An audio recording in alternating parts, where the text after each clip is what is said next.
Hi there, welcome to today's video. I'm Jeanette with Vivo Vintage Designs. If you're new to my channel, welcome. I hope that you enjoyed this video and consider subscribing. If you have any questions about the techniques that you see me use in this video, please leave them in the comments. I'll always get back to you. Check the description box for links to the products used and consider joining our Facebook group, Vivo Vintage Designs, where you can post your versions of the paintings and techniques learned on this channel. And usually I post 1 to 2 videos a week. All right, now that that's out of the way, let's get started.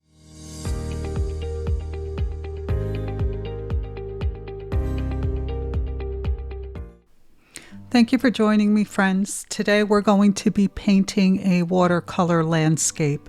I'll be using my Kuretake paints, my Princeton Aqua Elite brushes, some washi tape to create a border, and I'm working in my Canson XL watercolor sketchbook.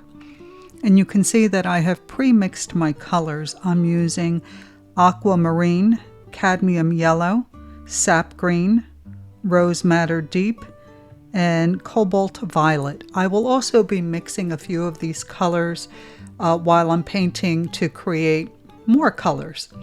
So you don't need to use a lot if you just mix what you have on your palette. So you can see here I am painting a yellow sky, even though there's a moon in it. This is a whimsical painting and anything goes.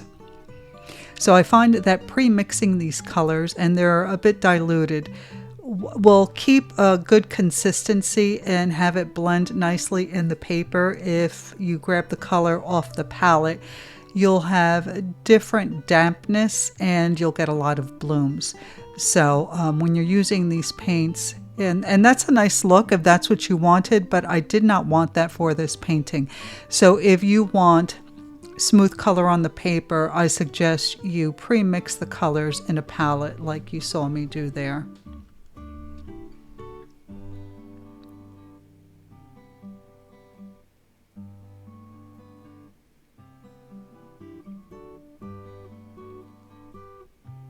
So now I am painting in the leaves for the flowers that I have drawn in the foreground, and you can see that I've mixed a variety of greens together so that I can get different colors for each of the leaves so that they don't look flat, so that they stand out a little bit. And here for these flowers, I'm using the cadmium yellow to fill in the centers, and then I'm going to use a little bit of the rose madder deep, using the tip of my brush to go around the outside, and then I'm not going to touch it. I'm just going to let it blend and do its thing. And if you're familiar with the Kuretake paints, these paints don't blend like watercolor, regular traditional watercolor does. They're not meant to. So they kind of just sit where you place it, and then as it dries, it'll give you a better blend. Now here you can see I've mixed a little blue and some green, and I'm getting a different shade of blue.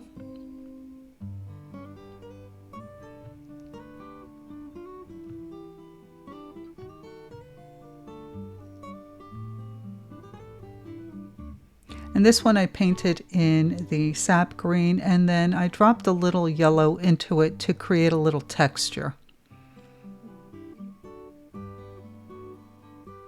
And for the house, I mix a little bit of the cadmium yellow with the rose madder deep to get this orangey color.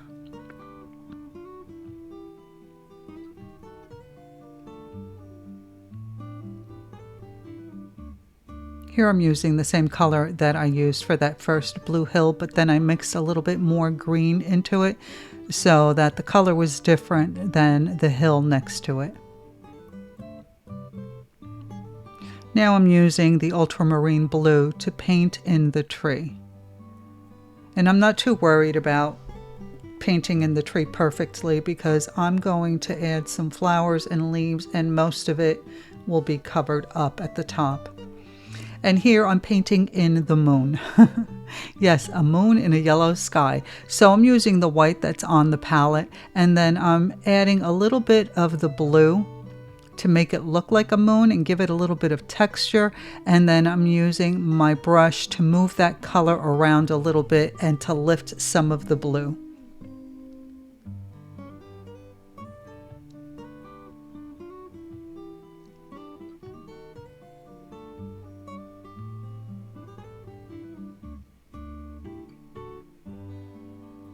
For this hill, you can see that I've added a lot of the cadmium yellow to the sap green. And then I'm taking the sap green, and while the paint is still wet, I'm adding it on the edge there, and then I'm just going to dot with the tip of my brush and move that paint around a little bit so I get a little bit of texture and it looks different than the hill beneath it. And to fill in the windows, I'm using very diluted ultramarine. And here I'm adding a little bit of shadow. I've diluted a mix of colors. I blended a few colors together and I diluted it to add a little shadow to that side of the house. Now I've brought out my Posca pens and I'm going to use the different colors that I've selected to create these simple little flowers in the tree. And I'm using a variety of colors here: blue, orange, red. And now I'm using 3 different shades of green to create these little leaves.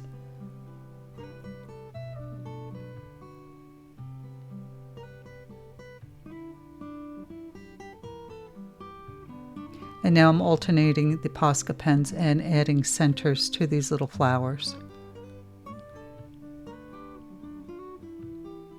I wanted to add a little bit of texture to the tree trunk, so I'm using a heavier consistency of the blue. Now that it's dried in my palette, it's a little bit thicker, so it's just a little bit darker than the initial wash, and I just added some squiggly lines. Now here's my favorite part. I've got my micron pens and I am going to begin outlining all the elements of the painting, and this really helps to make them stand out. And this is how I'll be adding a little bit of detail, not too much today. So you can see for the lighter green leaves, I'm adding the center vein and then a few little veins. And then for the darker green ones, I'm just adding a line in the center for a center vein.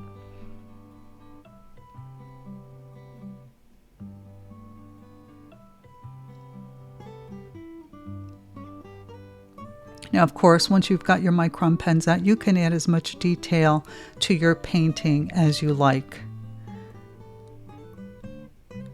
I have a tendency to overdo it, and I like it. That's my style. But for this one, I decided I was going to keep it fairly simple.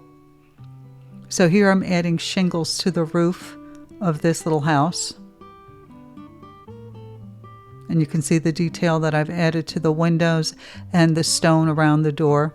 And now I'm just going to outline some of these flowers and leaves and add a little bit more detail.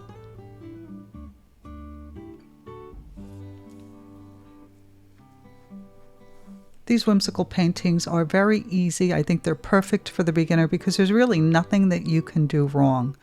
You can see here I'm just adding some skippy sketchy little lines to this hill for a little added detail. And now I'm using the Posca pens to add some dots into some of the trees, again for a little bit more detail, but I'm not overdoing it. Here I'm going to add some branches to these little trees in the background, keeping it simple.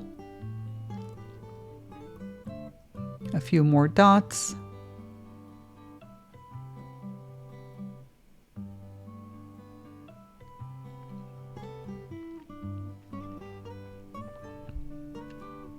And I think this is pretty much finished, so let's remove the tape. So be sure to check the description box for links to the products used. Consider subscribing if you haven't done so already, and check out our Facebook group, Vivo Vintage Design Tutorials, where you can post your versions of the paintings and techniques used or learned on this channel. Thank you so very much for watching. I hope you enjoyed the video, and I will see you in the next one. Bye.